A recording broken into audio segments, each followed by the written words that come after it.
Southeast Radio's Business Matters with Karl Fitzpatrick. Southeast Radio. Welcome back to Southeast Radio's Business Matters with me, Karl Fitzpatrick. While the Rotary Youth Leadership Development Competition recognises and celebrates leadership qualities of students aged between 16 and 18 and is one of the Rotary Club's most impactful initiatives. In November last, Anna Zwierzchowska, a 16-year-old student from Selsker College, was one of 3 students selected at the regional final to participate in a Euroscola trip. As one of County Wexford's youngest female leaders, Anna joins me in the studio now to share her views on International Women's Day. So Anna, what does International Women's Day mean to you? To me, International Women's Day is a good opportunity for all the female leaders in the world, or all the role models that us girls have. It's a time for them to speak up and to say what they think. It's a time for all the girls and women to declare what they want changed in the world and to highlight the issues that affect them and the ways in which they are still discriminated against due to their gender. I think it's a good opportunity for, solving those matters, for discussing them openly with everybody. And what, in your opinion, are the greatest challenges facing the next generation of women? The greatest challenges facing the next generation of women would include staying equal to the men, or maintaining that equality. I think we're achieving it. I think step by step we are achieving that gender equality. There's a great deal of progress being made and still being made, really. But I think just maintaining that and not being forgotten, because I think a lot of people have gotten to this stage now where they think, oh, we have more or less gender equality. We can kind of brush that off to the side and focus on other topics. So I think we just kind of need to keep pressing and keep making sure that we are equal to the men. And of course, this year's theme for International Women's Day is "An equal world is an enabled world." What does that mean to you? I think this highlights a really important matter, because a lot of people think that feminism now is just about the women. And International Women's Day obviously is just highlighting the women, but in an equal world, both the men and the women have to be equal. And we are fighting for our rights as women, and we are getting there. We are achieving greater things. However, I think in an equal world, we also have to remember that the men have to be equal too. And the men do have a few things still holding them back, such as the ability to express their emotions or even to cry sometimes. However, I have to underline that there are biological differences between male and female.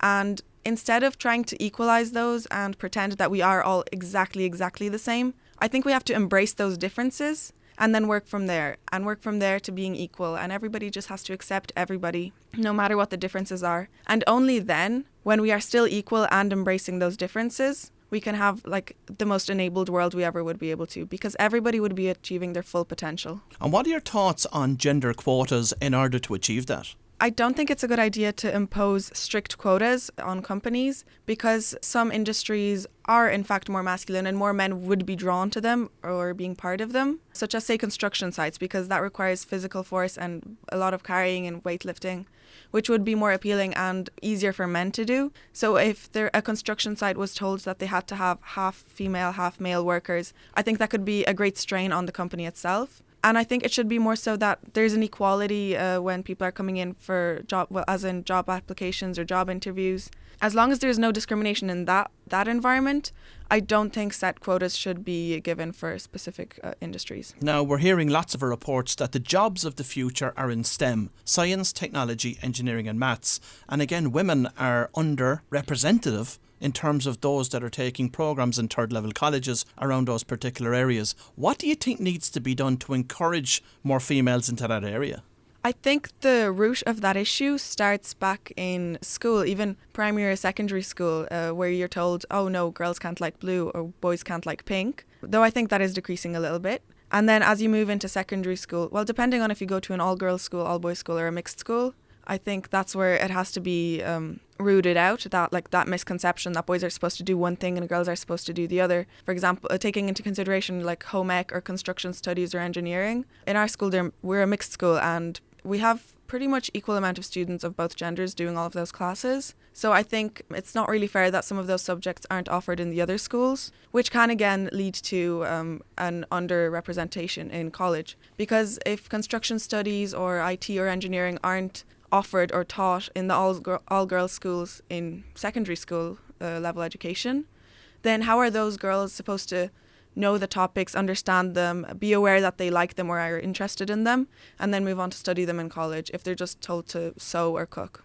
I do want to get your thoughts in relation to how the European Union can play a role in respect of this. But before we do, you've just returned from a couple of days in the European Parliament in Strasbourg. That was one of the benefits that you got from winning the Regional Youth Leadership Development Competition with Rotary. Yourself and 23 other students from across the country went off and spent a few days in the European Parliament. You then went to the Dáil and Stormont as well. What did you learn from your time in the European Union? Well, most of my insights really were on the topic of youth employment, as that was the group I was put into for the debate topics. I talked to students from other countries, some from Poland, some from Slovenia, and we mostly got ideas on what our schools were offering in terms of getting jobs further on and easing people from school into the real world. So we discussed programs such as the LCVP and the LCA and the apprenticeships. We did talk about the stigma and the prejudice against apprenticeships a lot, because it turns out that a lot of our countries do offer them, and I do think that they're a perfect alternative to, say, college or some kind of other form of education, especially because if you're in a job and you're in the apprenticeship, you get a lot of practical work out of it, but then later on, even though you have the same knowledge as someone with a certain degree from college, you'll still be discriminated against kind of because the degree just looks better on papers. So we were thinking that we'd have to reduce that stigma and that prejudice. We were also looking at encouraging companies to hire younger workers through, say, training programs or through grants or anything. It's an interesting point you make in relation to youth unemployment across Europe, and the solution being, of course, held in apprenticeships. Did you identify what the root cause of that stigma was and what you could do to enable you to overcome it?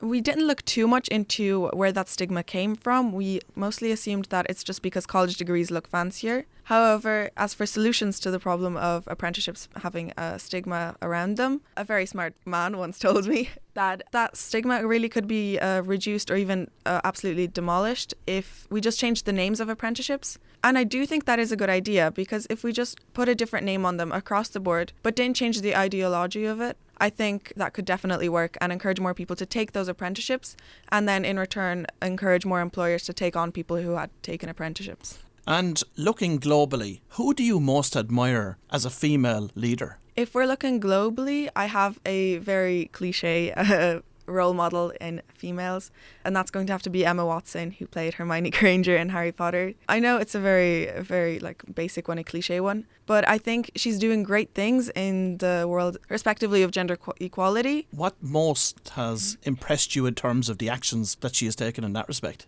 What impressed me most is that she didn't have to change herself in any way to promote gender equality, and that she doesn't put herself in any way out of line, and that she doesn't turn into a feminazi. She doesn't say that, oh, women's rights are most important, and forgets about men's rights. I feel that she is still aware that men have their rights too, and she doesn't try to bring women up by pushing men down. And we've seen many young people engage in climate change protests recently. How big of a problem is this, and what does our government need to do to take action on this problem? Climate change was actually one of the topics at our debate. I think it is a big problem, and I don't think many people realise how big of an issue it could be, because it doesn't affect them on as much of a daily basis. Our whole world could really just absolutely be ruined in just it's years we're talking, but it's really soon when you put it into perspective. There was a climate change protest. A lot of people from my school actually went, myself included. And as for what could be done globally, we had put forward a few notions. One of them being that we absolutely reduce or even get rid of single-use plastics over a period of time. I think what was suggested was 15 years. I'm not sure if 15 years would be enough to ban single-use plastics, but it would be a strict ban.